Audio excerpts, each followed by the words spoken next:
What's up guys, my name is Ace, and with the Season 5 update for Black Ops Cold War, we saw quite a bit of weapon balancing. So in today's video, we're going to be covering all of those changes in great detail with before and after whenever applicable. And let's not mess around, let's just dive right into it, and start it off with all of the assault rifles. They had their suppressors buffed pretty considerably. Basically, the penalty that we would get with our bullet velocity for both the agency and the standard suppressor, this has essentially been cut in half. So we're not going to lose nearly as much bullet velocity by using a suppressor, at least on the assault rifles.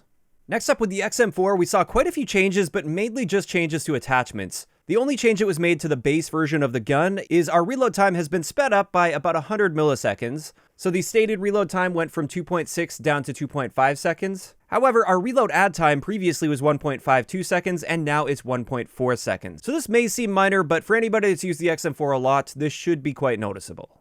As for attachments on this, the infantry compensator on the XM4 has been buffed, so it gets better vertical recoil control, and our horizontal recoil control isn't going to be harmed as much with this compensator. Next, we can reload a bit faster with the jungle-style mag. They completely removed the aim-down sight time penalty on the 40-round speed mag, which is excellent. I would highly recommend using that.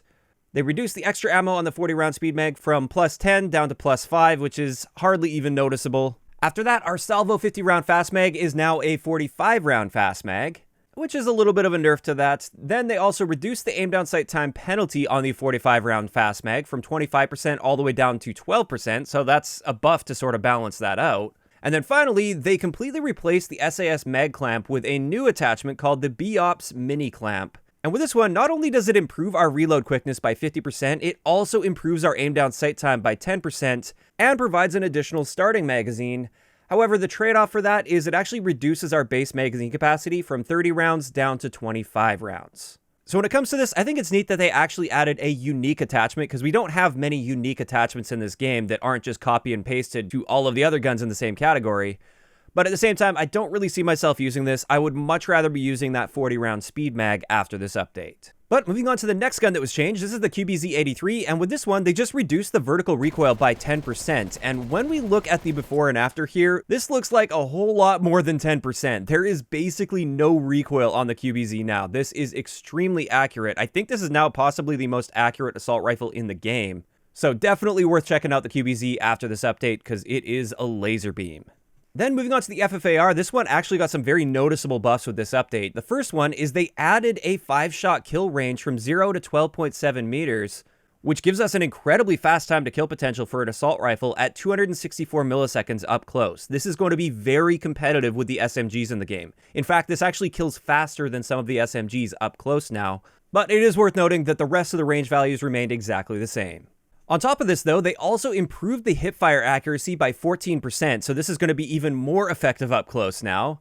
And then they adjusted a bunch of the attachments, so they reduced the sprint-to-fire penalty on the Tiger Team Spotlight, reduced our aim-walking movement speed penalty with the Ranger barrel from 20% down to 5%, so that's a pretty massive buff there. And then for all of the barrels that increase our damage range, they have nerfed the damage range bonus. And this is just to compensate for that new damage range that they added. If you were able to significantly increase that 5-shot kill range, that brand new 5-shot kill range, it would make the FFAR completely overpowered. So they did have to reduce the damage range boosts that we get from all of the barrels.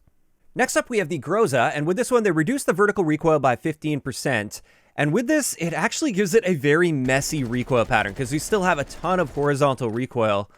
And therefore, this is still not a very accurate or easy to control gun in multiplayer, because it's bouncing side to side a lot. So while the magnitude looks way better, it's still just as hard to control, at least in my opinion. But another thing they did is they slightly zoomed out the player perspective while aiming down sight, so it just gives a little bit less of an obstructive iron sight, and this also makes it so there is less noticeable movement with your iron sight when you are strafing and aiming down sight.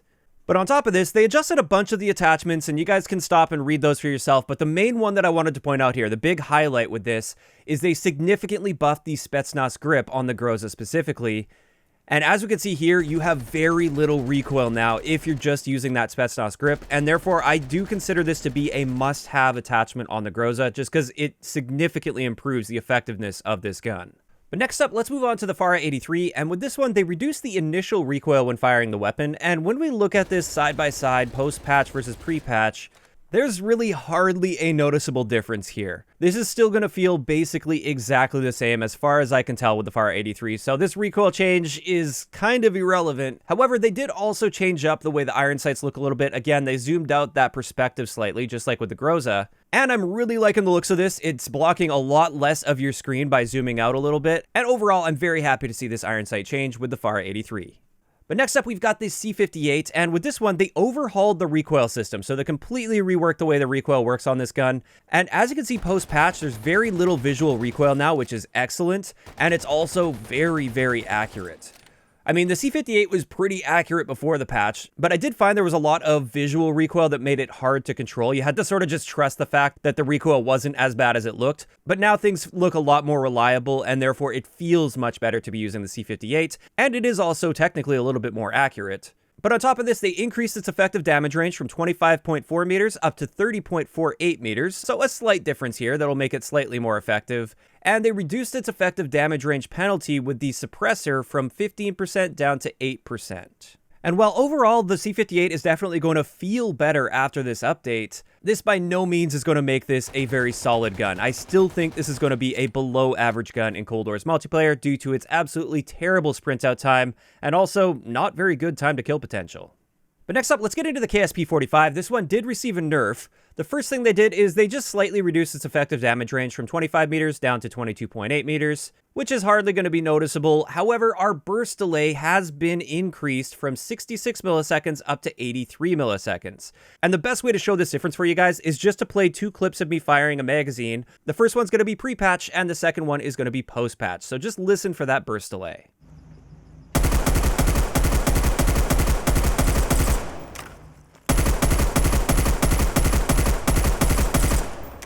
So you may or may not have been able to hear any difference there with the amount of delay that there is.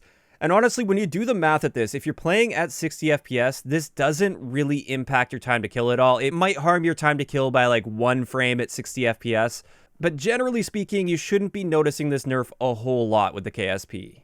But after that, the LC10 also got a nerf, and this is something that a lot of people have been requesting.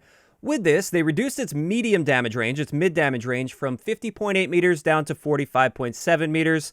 Just like with the KSP, this isn't really a massive change. You probably aren't going to notice this a whole lot. However, they also increased the recoil on the first bullet as well as the 12th bullet that you fire, which I thought was a little bit strange. But let's have a look at this recoil pattern before and after.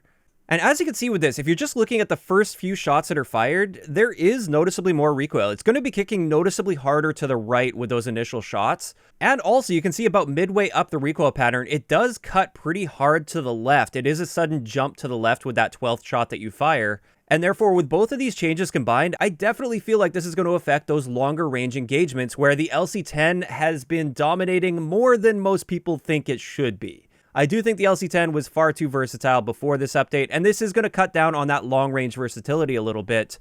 But having said that, I still think the LC10 is going to be a great gun for public matches, since it is still quite versatile.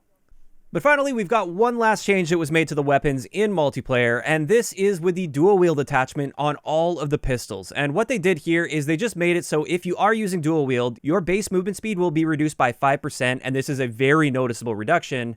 And then on top of this, our stray speed was reduced by an additional 5%. And you can see with me just running around in a custom game here, this is a very noticeable reduction. And I think this is actually a great way to balance out the dual wield attachment. I think using dual wield on pistols is very powerful, and this is a great way to balance it out without completely destroying the attachment. But with that, that's going to wrap it up for all of the weapon balancing that we saw with Season 5. And overall, I feel like there were a lot of excellent changes in here. Of course, that is just my opinion. I'd like to know in the comment section below, what did you think about this weapon balance update for Cold War's multiplayer? Do you think it was generally good changes, bad changes, or is it just too little, too late? Just let me know those thoughts down below. If you enjoyed the video, a like rating is always appreciated, and don't forget to subscribe for more if you haven't already. I'll talk to you guys next time.